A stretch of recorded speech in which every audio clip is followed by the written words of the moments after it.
I think is while building brand, there comes a lot of tough decisions on your door. Mm. Because definitely, if you're not willing to build a brand and just willing to sell a product, you have various ways open. I see it as a board of chess, Hmm. right?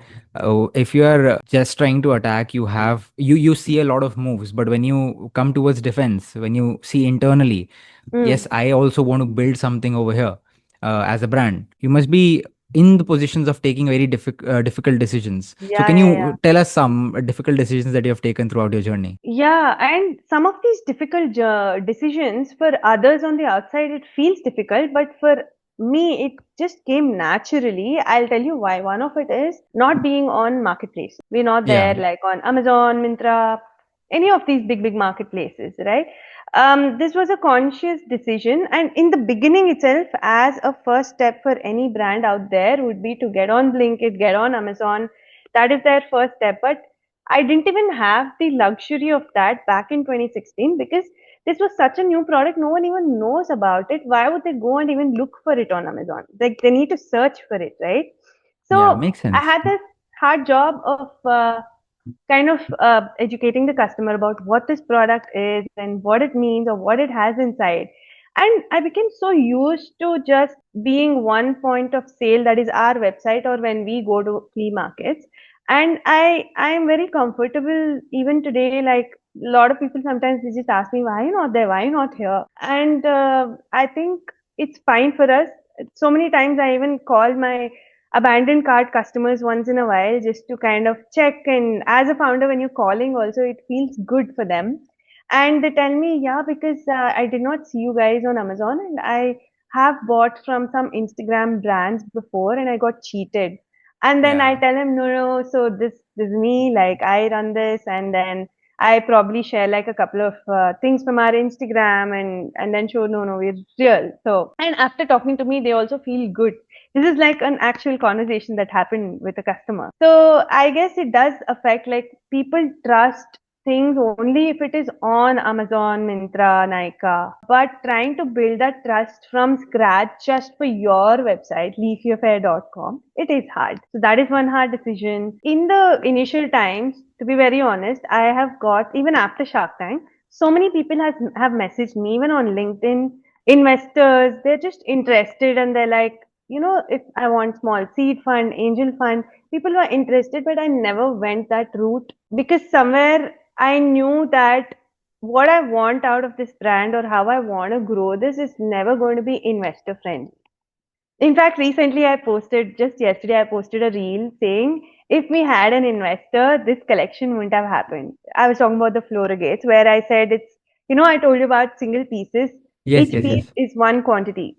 I mean, those are things you will never do if you're running an actual business where you only think about numbers because it does not make sense. There's going to be a lot of wastage, there's going to be higher costs, higher efforts in just selling one.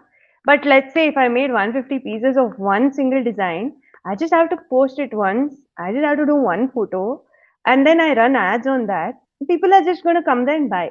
So that is again another thing. And but honestly, I've never had regrets, I would say. So investments have been like that is one decision, hard decision. Keeping it low, like we've always crawled in our pace. Even though when competitors are there, like they're copying your stuff and all, we just like it's fine. We will go at our pace. We will bring new stuff, and our customers know us. And also, that is the beauty of being an old brand. Old, I mean, I know we're just 10 years old, but it says something, right? You've been here for 10 years. Yeah, you've showed So up. that also, yeah, like that, exactly. And that helps people also trust the brand. Or yeah, and every other friend of mine, whenever I meet them after a while, they'll be like, hey, I met this person and they were like so happy that I'm your friend. They know Leafy Affair already. Mhm. So I think a lot more people know about Leafy Affair these days. It's just maybe they've not bought or whatever, but they're hearing it from their friends or from people, or they're getting gifted. So that means something. So yeah. I have also noticed recently that you've been creating a lot of content on your personal page, right? Right. That's her moonshot. I'll attach Yeah. a screenshot over here, and I'll also link the Instagram link in the bio. Tell me more about it. Do you think creating Leafy Affair? So this is 9 years after Leafy Affair has existed. Yeah. Yeah. Do you think this is a need of the hour, or do you do it out of passion, or do you just want to share your journey in a raw Sure. format? There's actually a story behind this. Yeah, tell me.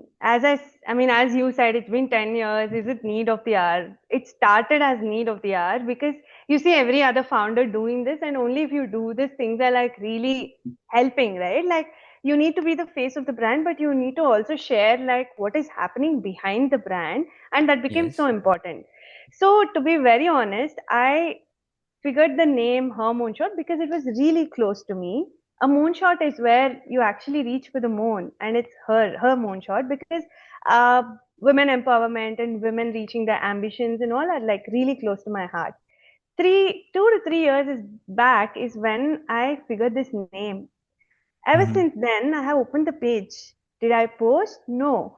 Because every time, because it came from the need of the hour, I would look at these other founders doing it, and then I would think, okay, I'm supposed to do this. This is the kind of hook I'm supposed to kind of see, put in my story. But it just never worked. It became so stressful. It became so like forced.